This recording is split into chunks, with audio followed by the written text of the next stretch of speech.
I think it's incumbent upon all of us to be curious and to search out things. Come to meetings like the Greater New York, come to meetings like your local state dental hygiene meeting.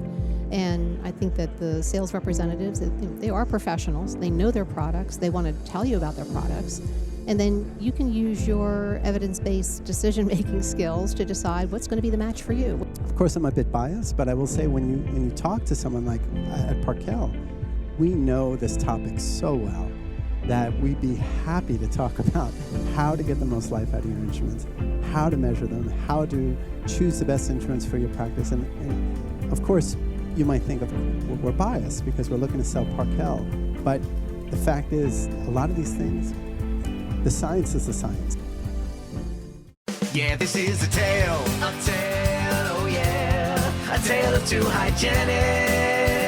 So there might be only one, bringing the best of dental knowledge, and we do it all with ease. We cover oral health and screening, and preventing gum disease. We're gonna do a lot of learning, and have a little bit of fun working at the dentist. A tale of two hygienists. Welcome in, everyone, to the first bonus episode of the new year, brought to you in part by Parkell. In this episode, we dig deep into ultrasonic tips, when to replace them, when to use them, how to use them, all of the things that we thought that we learned in school, just updates galore. I learned a lot from this episode, and I've been practicing for quite some time. But one thing I think that this is going to arm you with is having the science and the evidence in your pocket for when it's time to replace your inserts. So when you're having those conversations with either the doctor or the person who's in charge of ordering, you can give them all the data, the evidence, and say, here you go, this is why I need a new tip. And if we go with this one, this is what's going to happen versus if we go with a different one. I found that being as objective as possible really goes a long way when it comes to asking for new instruments. So this episode is for you. So please welcome with me Noel and Tim as we chat a little bit about the latest and greatest in Parkell's new DuraTip. A tale of two hygienists. All right, everyone, welcome into the interview portion of the podcast. So excited to be here. Noel, man, 253 was the last episode that you were on. We're on episode number 410 now. All right, so it's time. I am so sorry about all of that. We'll you just have to make it feedback. up. I know, we're going to have to do a lot with you. But thank you for being here, Tim. Thank you for being here. Sure. We're going to talk about ultrasonics. Are you excited about this? My favorite, yes. This is your This forte. is my baby. This is, my thing. Yeah. So one thing that I do want to kind of just at the tip of all of this, like we at the tip, Tip. get it? At the top of all this is what I meant to say, is that this is a sponsored episode. Mm-hmm. The thing that we like about our sponsors and our partnerships with our sponsors is good education, right? Real quality conversations about something you, the dental hygienist listening to this, is going to walk away with some actionable items. And I love that. Noel, Awesome. No one does it better than you. Thank you. So Thank I love you. it. So excited. All right, so where do we start? We have a history of ultrasonics and ultrasonic tips. We've been doing this for a long time. What can possibly be new? Oh, well, let me tell you, this is a game changer. I'm so excited. You probably saw the banner as we were coming in here today. And new product on the market, DuraTip is the name of the product. And, for me, at my heart, really being a clinician, I've had a great career. I've done a whole bunch of different cool things, but really just being a clinician and thinking about taking care of people and making their, not just healthier smiles, but really making their life better. I mean, making their relationships better through good oral health. Yeah. And so in the area of ultrasonics, so we're looking, mid-1950s when good old Cavitron came on the market. And what I find fascinating about it is that it was originally a cavity preparation device.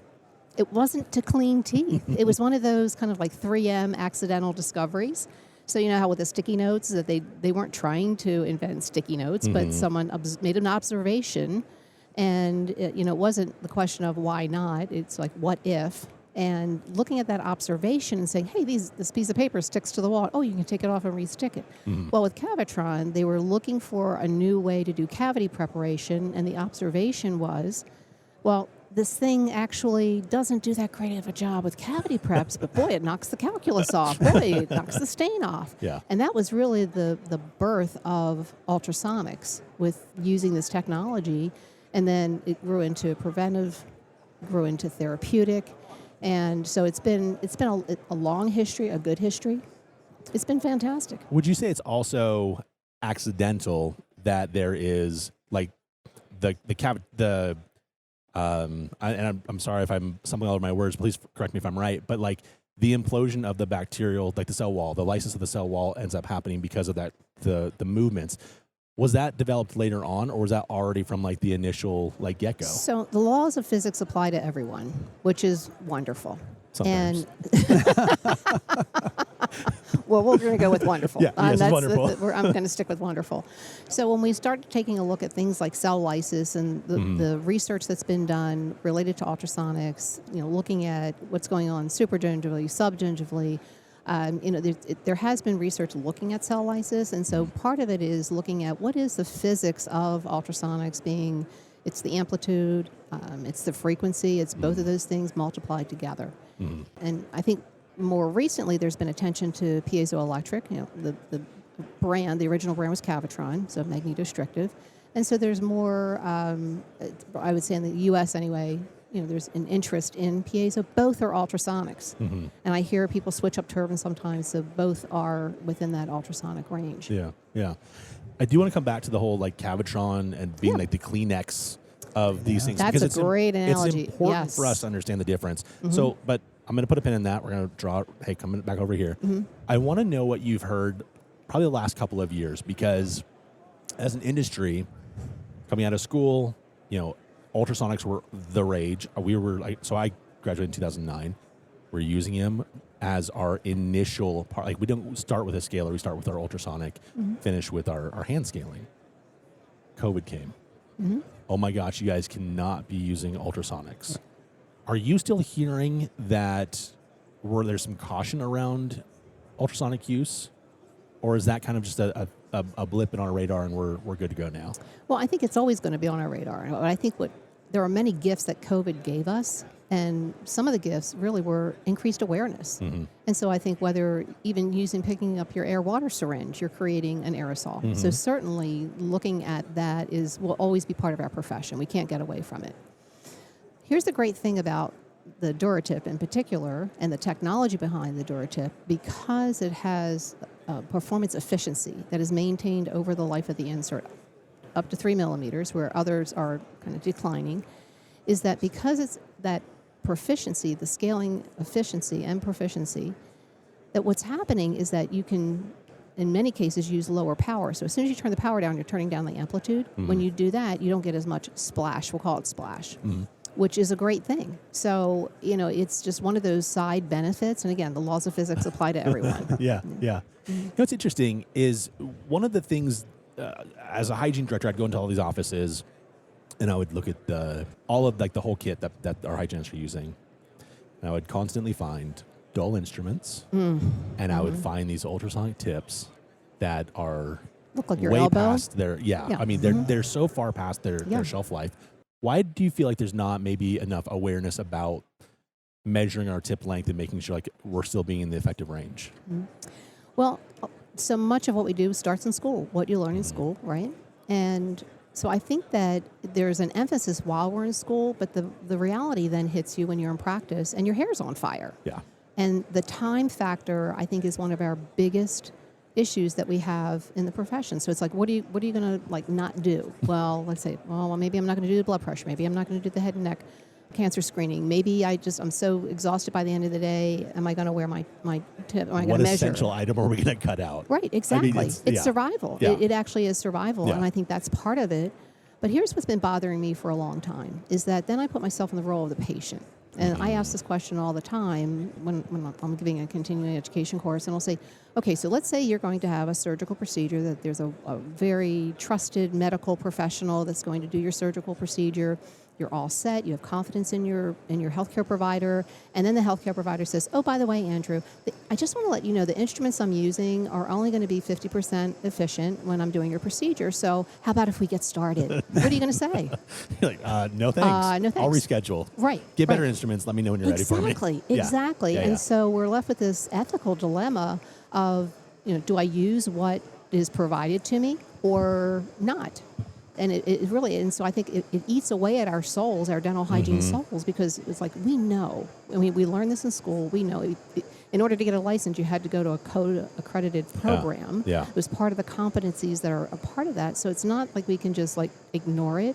In fact, Endeavor a few years ago did a survey on wear, and it was pretty clear that people know that they're supposed to measure their inserts. Sure. Yeah. And so, but then it comes down to reality. There's this is what we're supposed to do, but then there's the reality. So you mentioned hand instruments. I think one of the best things was when American Eagle came out with XP technology. There was a real awareness of, maybe there's something different. Maybe there's something better. Exactly. Maybe there's something we can do so that I don't have to kill my wrist, my arm, and I can actually deliver high-quality patient care. Yeah, absolutely. I'm going to cut us in just a quick minute. Listener, I am so sorry right now. So we're at Greater New York Dental Meeting. I don't know if it's the CAD ray. Okay, of course it stops right when you take off your headset. I think they're milling something over there is what that kind of pitchy noise is. So I apologize about that. You might hear that a little bit. That's the beauty of doing this, live from the floor of a conference. So let's come back to this measuring of the ultrasonic tips, because one thing that I've also found was the guide that we're given is brand specific. So, for example, you mentioned Cavitron earlier. Yeah. It's used too interchangeably. A Cavitron is not the same as magnetostrictive. It is not the same as piezo. It is not the same as every ultrasonic insert. It is a brand. We have this one, right? Mm-hmm. And then when there's so many other ones on the market. So when, again, going back to my days going into offices, they would have a guide that doesn't even fit these knockoff garbage things that they have in their offices. And how are you supposed to measure that? How are you supposed to be more effective about that? So tell us a little bit about, so Cavitron was its thing. How are we supposed to be able to know the difference, and how do we select a high quality when we think that everything's Cavitron? Well, part of that is education, of course. Part of it is what you first learn in school. Mm-hmm. And I think it's incumbent upon all of us to be curious and to search out things. Come to meetings like the Greater New York. Come to meetings like your local state dental hygiene meeting. Mm-hmm. And I think that the sales representatives, they are professionals. They know their products. They want to tell you about their products. Mm-hmm. And then you can use your evidence-based decision-making skills to decide what's going to be the match for you. And your practice. Your patient population. Yeah. And what's going to be the match for you? Unfortunately, I think we're preaching to the choir. I think anyone's listening to a dental hygiene podcast is probably already doing the right thing. But in case you're not, don't be embarrassed by this, because I see this way too often, unfortunately. But now that you have the tools, now that you're listening to this podcast, let's make better decisions. So, Tim, I'm going to welcome you in to the show. Sorry, we've kind of had you on mute a little bit. Oh, no worries. Just tell us a little bit about yourself and kind of where you're coming in with this conversation with ultrasonics. Yeah. So my name is Tim Haberstumpf. I'm the Vice President of Marketing at Parkell. We're launching the new DuraTip here at the Greater New York, so we are super excited. Parkell, we've been around for about 75 years, and we've been making ultrasonics for a long time. Mm-hmm. Particularly, we made a piezo for quite some time, but the majority of what we sell are the magnetostrictive type, which is what we're referring to as like the Cavitron type. Yeah. So we're super excited because, we teamed up with some amazing people to create and launch this new product for the industry. And it's a best in class. I guess that's the short way to say it. But coming back to just the dilemma or the problem of measuring instruments, that's something that, we understand that. It's hard when you think about it to stay on top of all the instruments in your practice. Yeah. And we also understand that, there's so many tools and devices and materials that clinicians use. It's hard to know how to use every one the most efficiently. Yeah. So to your point about speaking to manufacturer reps, I will say, of course I'm a bit biased, but I will say when you talk to someone like at Parkell, we know this topic so well that we'd be happy to talk about how to get the most life out of your instruments, how to measure them, how to choose the best instruments for your practice. And of course, you might think we're biased because we're looking to sell Parkell, but the fact is, a lot of these things, the science is the science, and they like you said about physics, they adhere to every tool in that category, and that just happens to be the case with respect to traditional inserts. Mm-hmm. As they wear, they lose efficiency. Mm-hmm. It's the standard. That's just what they do, and I always kind of compare it for myself. Not being a hygienist, I think about my knives or my drill bits. When I take them out of the box. They're amazing. I'm just like, oh, gosh, if they could always be this way, it'd be amazing. But they dull over time. Yeah. And sometimes that degradation is so slow that you don't quite realize it. Yeah. And that's what I think might happen when it comes to those inserts. That it happens gradually, and it's a steady decline.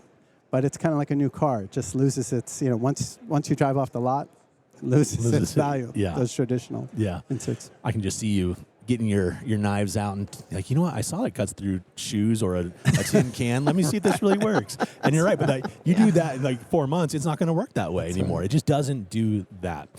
But one thing that's interesting is if you are, someone that cooks a lot, you do realize the value of having a quick little knife sharpener. Absolutely. 1, 2, you're done. Like every time that you're going to cook something and you're cutting up some vegetables or some meat or whatever, there's a value there of having sharp instruments. I guess my question would be is, for the traditional insert, the one that we've all been using for forever, how long is it supposed to last?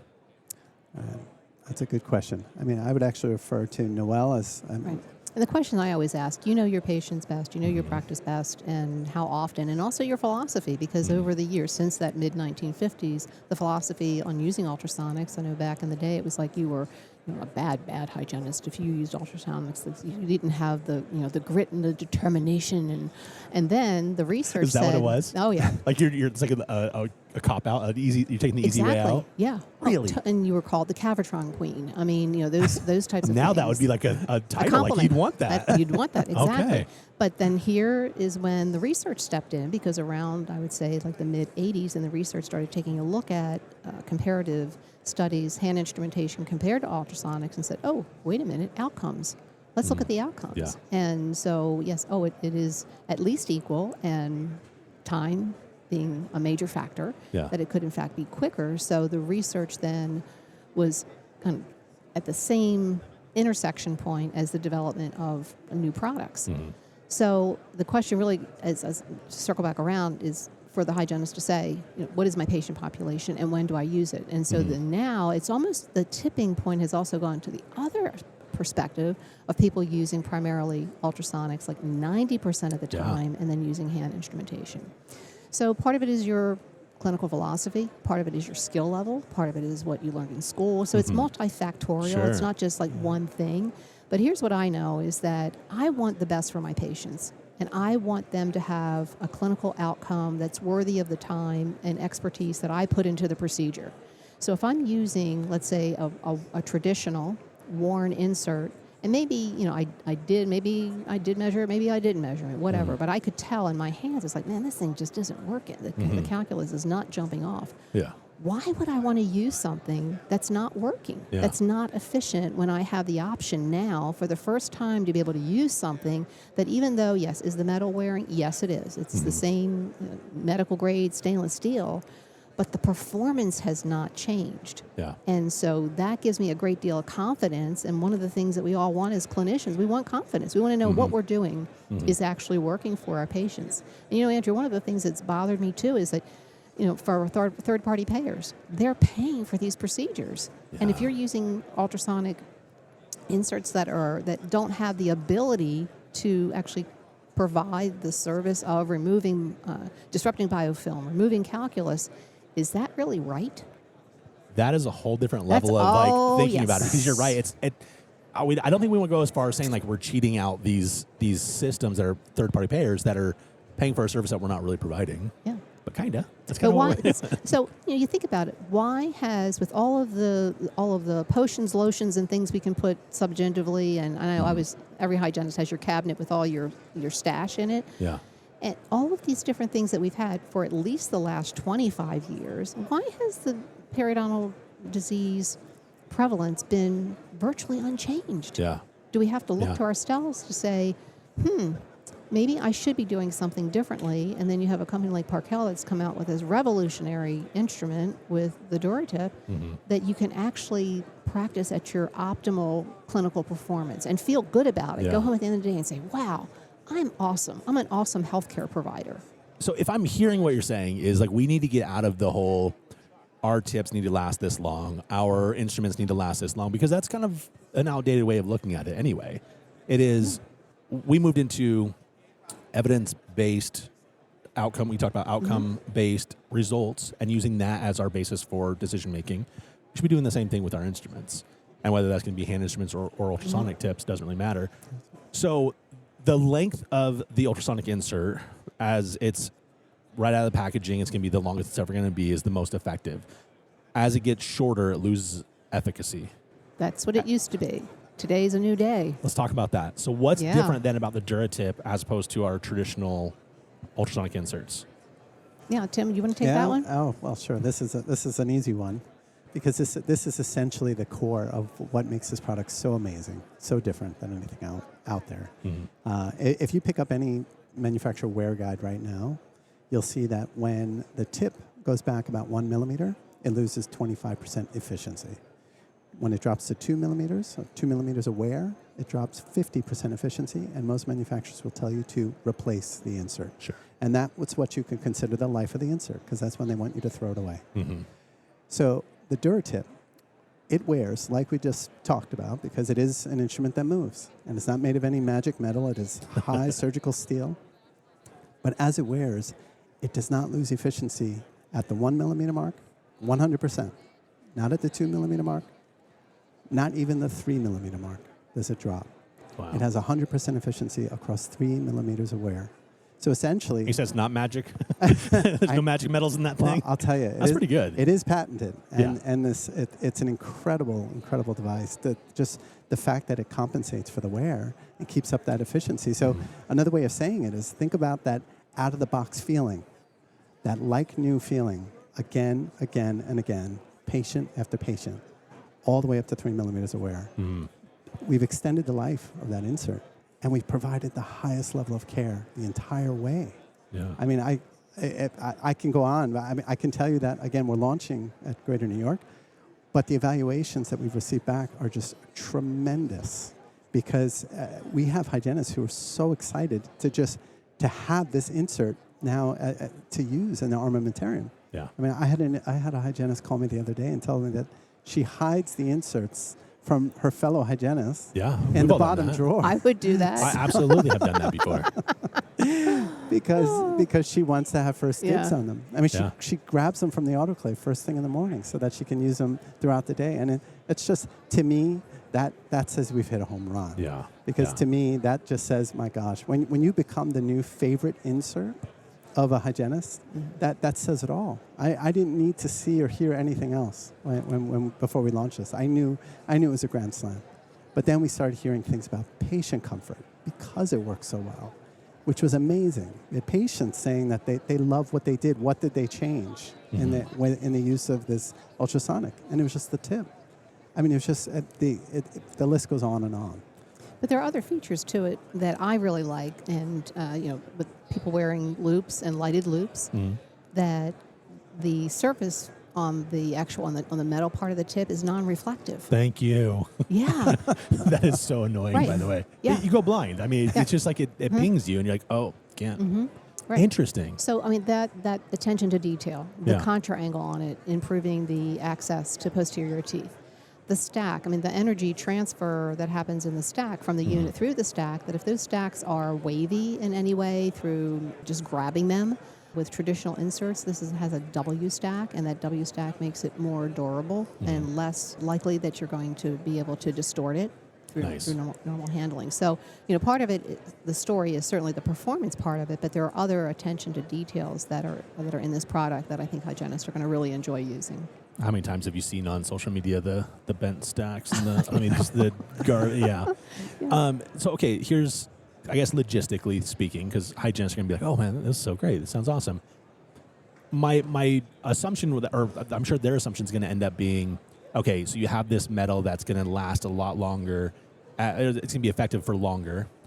You can't do a thin insert. You're going to have like a robust, like it's for heavy calculus, right? Like that's what they're thinking. Prove me wrong on that. Okay, here's the other cool thing, is that there are two that are currently available. One is a universal slim. So if we do use brand names and comparative, it's very similar to a slim line, slightly thinner than a slim line.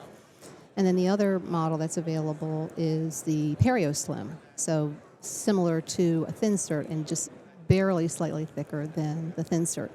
And Here's the great part about it is that it can be used on all power levels. Nice. So again, just the attention to the engineering details on this, that being able to use it supra, being able to use sub, being able to use it for biofilm disruption, being able to use it for heavier calculus. But again, going back to your clinical decision making, I would say I would want to use, if I had a patient who had, bridge of calculus, lower angles, 20 through 27, and I see this bridge of calculus, I'd want to use a thicker, like a Burnett. A Burnett, and you use the word workhorse, Burnett. I mean, just like you can blast off with that. Yeah. But let's say I don't have a Burnett. Let's say at this point, the fact that I can use any power level with it, I don't have to go through the mental gymnastics of thinking it's like, oh, it's this tip and I have to use this power level. Just put it in the unit. Just use it. So it takes a lot of pressure off of me as the clinician. And again, it goes back, I keep thinking the word like confidence. It just makes me feel good to know that I'm doing a good job, regardless of whether, oh, it's medium. Oh, no, it should be, low. Oh, no, it can be high. Sure.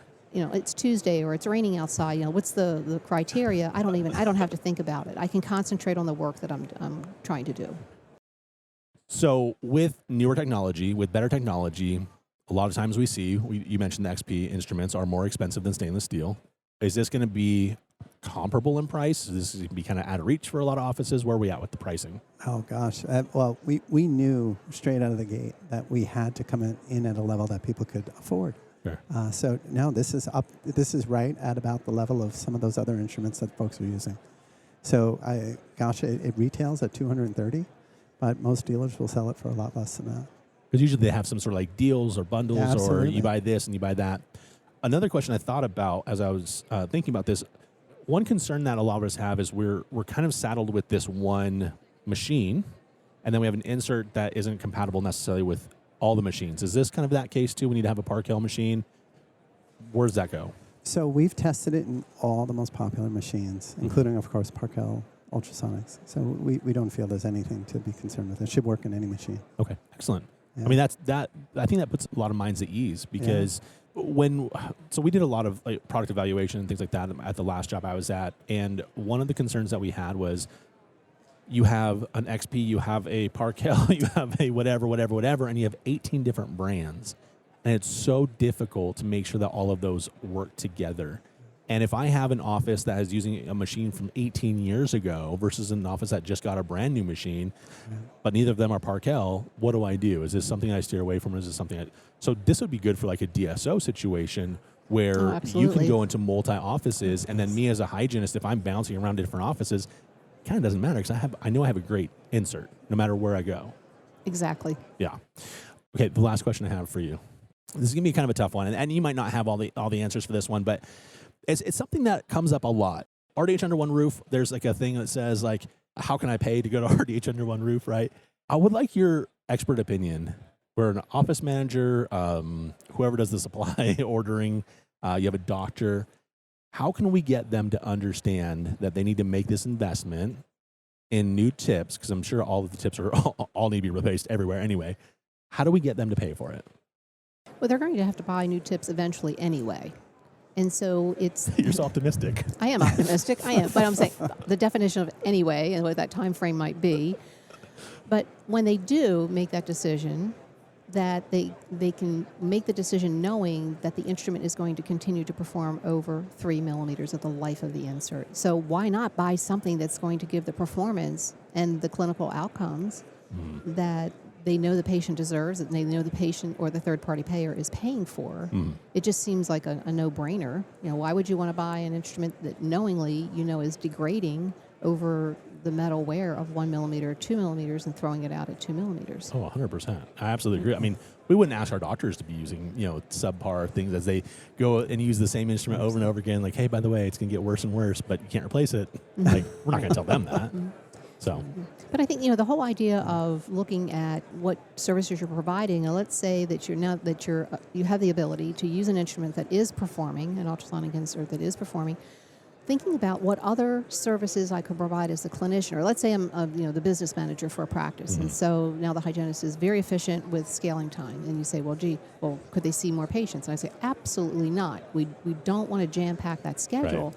However, what other services could you then use your intraoral camera, take pictures, speak to the patient about whitening, speak to the patient Absolutely. about adult orthodontics with aligners that will generate business revenue, Yeah. but at the same time, you're not upselling just to upsell. Clinical need, the patient would actually need to have these services. And so, in fact, you're going to see your production numbers jump because now your hygienist has the time to be able to offer other services that are course. available. And then, No, I love that. not to mention life-saving services like oral cancer cancer screenings. screening. Yeah, I was thinking It's about like, that. because what are the things we drop? The things we drop instantaneously when, because of the time factor is the oral cancer screening, blood pressures, looking at their glycemic index, those kinds of things. And getting our heads wrapped around the fact that we are, in fact, health care providers. Absolutely. And so if we view ourselves as that, then it gives us the opportunity to provide a wider scope of services to a patient, billable services that the patient actually needs. Absolutely. Which makes it, you can fall in love with dental hygiene again. Yeah. So you fight the burnout. Like you Yeah, get to fight the burnout, find for something sure. new that you're going to love and be passionate about. Absolutely. And serving your patients the whole time. Right. These are all essential services you're talking about. These are not, what we're picking and choosing. These are ones that are necessary. So Exactly. Absolutely. And go back to that patient that I mentioned earlier where they said, wow, I didn't like ultrasonics before, but now I'm okay with it. So now that's a patient who will opt to do it again and maybe that much sooner. Yeah. So, that's a language maybe all business owners can understand. I have people who will want that service. So, and that's what this And then tip they helps tell their provide. friends, Exactly. and then the referrals. There's referrals. That's right. Yeah. Yeah. Well, and 100%. getting people coming in for perio maintenance is kind of a tough thing anyway. But if they feel the value that they're getting, I don't want to say like a good cleaning because that's like a bad term, but I think that's a relatable term.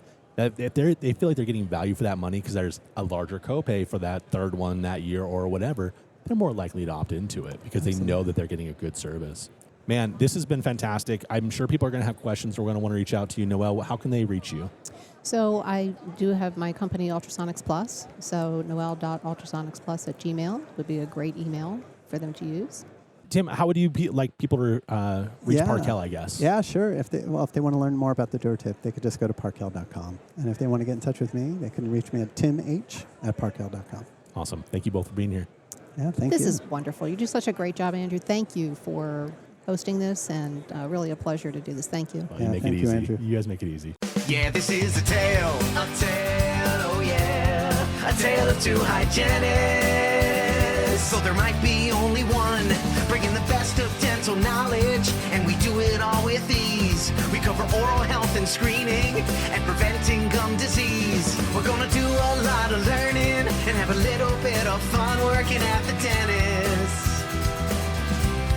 A tale of two hygienists.